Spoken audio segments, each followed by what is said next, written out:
I just said.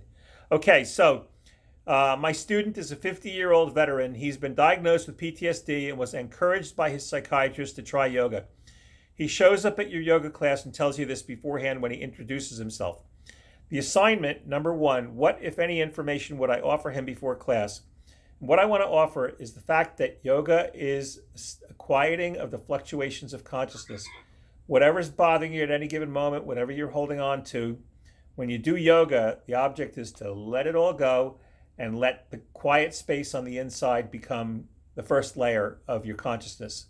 And I think, and we do know also, studies were done at the Veterans Administration in the early 2000s that yoga nidra is extremely effective for veterans suffering from PTSD. Very important. So they go one place and talk it out with their analysts or counselors, and they can come to us and just find the quiet place on the inside. Please make a video teaching a yoga pose, meditation, or pranayama to a student with bipolar disorder. There isn't a right or wrong here. Just remember what we learned at yoga that activates the nervous system and how that can exacerbate mental illness. So when in doubt, I'm going to do, and Ethel complimented me on the box, conducting the box last week. I think that's the way to go. You can put some variety into it and some effort into it, and still it should not be overly stimulating. So let's do that. Just sit in a nice, comfortable position. I happen to prefer Siddhasana, but any comfortable seat. You can do it with me if you like, but you don't have to. And then we're simply going to do, I'm going to close the eyes gently and start to breathe naturally. And now start to regulate the breathing so that the inhales and the exhales are about the same length. That has a name. It's called Samavriti. It means the same breath. So I'm going to count 4 on the in-stroke and 4 on the exhale. 2, 3, 4. Exhale, 2, 3, 4. Inhale, 2, 3, 4.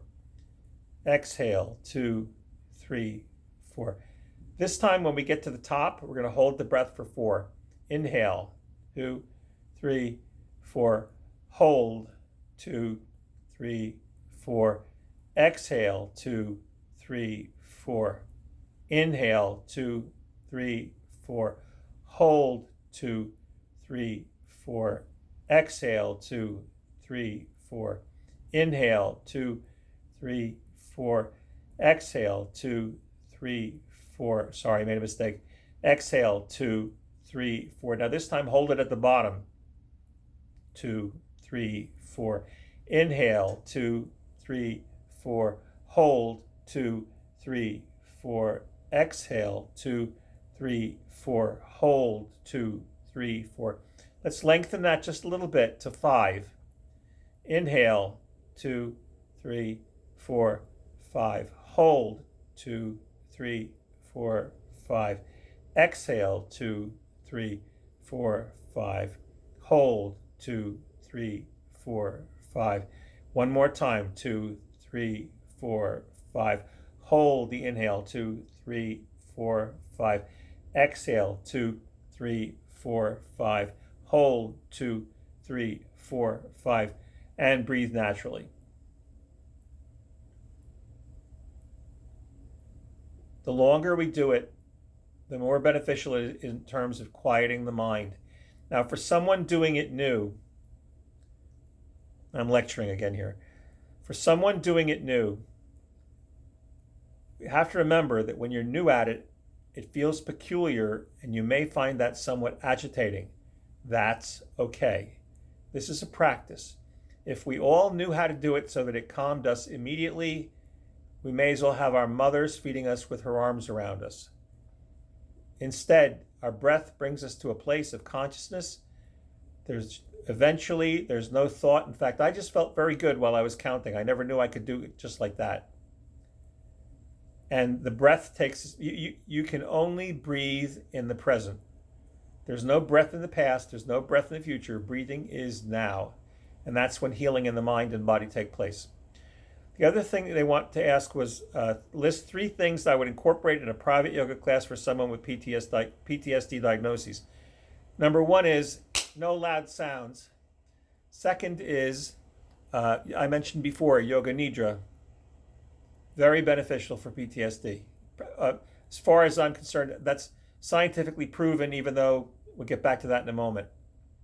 And then a third thing I would have them do is poses that are very slow and very gentle and with nice long holds, and tell them to feel free to come out of it whenever they want to and sit whenever they want to and do child's pose whenever they want to.